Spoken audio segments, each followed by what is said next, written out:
evening, ladies and gentlemen, and welcome to the world of V-Gaming Junkie News. No dross up these old sleeves, there's nothing but pure gaming-related meatiness. It's all about the electronic good stuff as we dive deep into all that's new in the various interactive virtual worlds. It seems EA has officially given up on Anthem as they've shut down all further development of the game. However, they will be continuing the service so that you can continue to play and continue to give EA your precious money. I'm sure the service continuing is good news for all of you out there who really enjoy Anthem for what it is. For the rest of us, this is merely the inevitable conclusion to a mismanaged, rushed, and very questionable game. So it would seem that Sony is actually paying attention to its Japanese studios. They made it perfectly clear that Team Asobi, the people who made Astro's Playroom, will be reorganized. Guess that means they're being focused more on games that would ride Astro's Playroom's popularity, which I suppose makes some sense. Given Sony's bad rep as of late about not really caring about their Japanese audience, we'll have to see if this changes around their image. While the United States is a big market, Sony started out in Japan and it's no slouch either, so they probably shouldn't neglect that aspect. In other news, an early build of Dinosaur Planet, which would later become Star Fox Adventures on the GameCube, was leaked. This early build comes from when it was still on the N64, although it has Fox McCloud, so it's likely still after Miyamoto ordered them to change it to Star Fox. It's sort of a shame that they didn't keep it as an original IP, as in this case, making it Star Fox really didn't do them any favors. Zelda-esque action adventures just aren't what people have come to expect from the franchise. If you aren't making a primarily dogfight shooter in the skies, you probably shouldn't be slapping Fox's name on it. That'd be like having a Mario game where you sit around closing hotel doors and nobody would be silly enough to do that. So it seems Google actually kissed and made up with the developers of Terraria because the Stadia port is now inbound again. After Redigit's Google account was taken down, Spinks created a number of angry tweets about the situation where he announced that doing business with Google was, quote, a liability. It seems that Google, to their very slight credit, actually listened and restored Redigit's account. Looks like bygones are bygones, and all 5 of you who really wanted to play Terraria on the Stadia will have your wish come true. Joking aside, it's good to see some nice news in the gaming industry for a change. So Sony announced their intention to put more PlayStation titles on PC, starting with Days Gone. Given they already allowed games like Horizon Zero Dawn and Death Stranding onto the PC, it's probably not too surprising as they've been flirting with that idea. While something like God of War probably won't make it on there, it'll be interesting to see what other titles they plan to put on PC.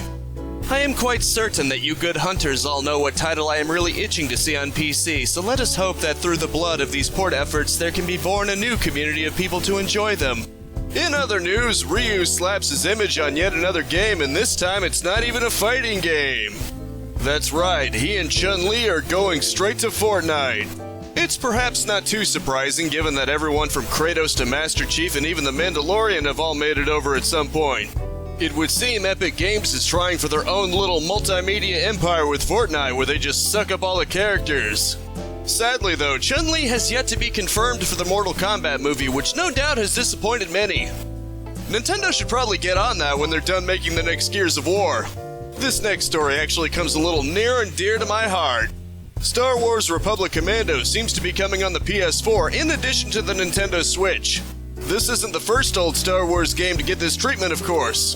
Jedi Outcast, Episode 1 Racer, and another game I played, Jedi Academy, all have been ported over. This is near and dear to me, of course, since I actually played Republic Commando personally. I rather enjoyed the game following the clone soldiers around. It's a nice perspective where it's not all lightsabers and force powers, just ground troops trying their hardest to survive, and the ending really makes me yearn for a sequel. For anyone who has yet to play it and happens to have a PS4 or Switch, I highly recommend trying it out. And speaking of things appearing in other things, it seems you can be the 2 Cuphead protagonists in Fall Guys. Sadly, you don't get the nifty finger guns, but you can dress up as Cuphead and Mughead respectively. The costumes popped up this last Wednesday and Saturday respectively. The body and head are both 5 crowns each for each of them for what it's worth.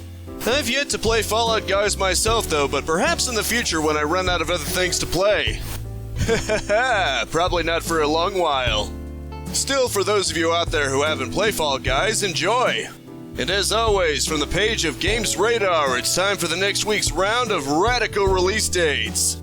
Starting out on the 2nd of March is Harvest Moon One World for Switch and Muckhead for PS4 and PS5. This is followed up with Monster Jam Steel Titans 2 for the old Band of 4 plus Stadia and Yakuza Like a Dragon for PS5. The third just has Sir Lovelot for the old Band of 4 and PS5, and the fourth has Kill It With Fire for PS4, X1, and Switch, in addition to Ranch Simulator for PC. Finally, the fifth sees 2 Point Hospital Jumbo Edition for PS4, X1, and Switch. This week's epic freebie until next Thursday is Sunless Sea. Apparently it's a gothic Victorian game where you pilot a ship and explore around. While obviously not as massive of a release as last week's Rage 2, it still looks really interesting and you can't really argue with free now, can ya? And as always, that rounds out this news week. I hope you enjoyed and were well enough informed. As always, I Let's Play every single day, 10 a.m. and 2 p.m., live stream Mondays and Fridays unless otherwise specified at 4:30 p.m., and these news programs are Sundays at 6 p.m. That's Eastern Standard Time, of course, but you can always subscribe and twin site / that bell icon if you don't want to worry about keeping track of time zones. A like is always appreciated for those algorithms, but I just hope you genuinely liked it, and that is it for now. Thank you so much for tuning in with me. Spread this video around like the bitter cold, and I'll see you next time. Peace out, have a good one, remember to always capitalize on life, and I'll see you next week.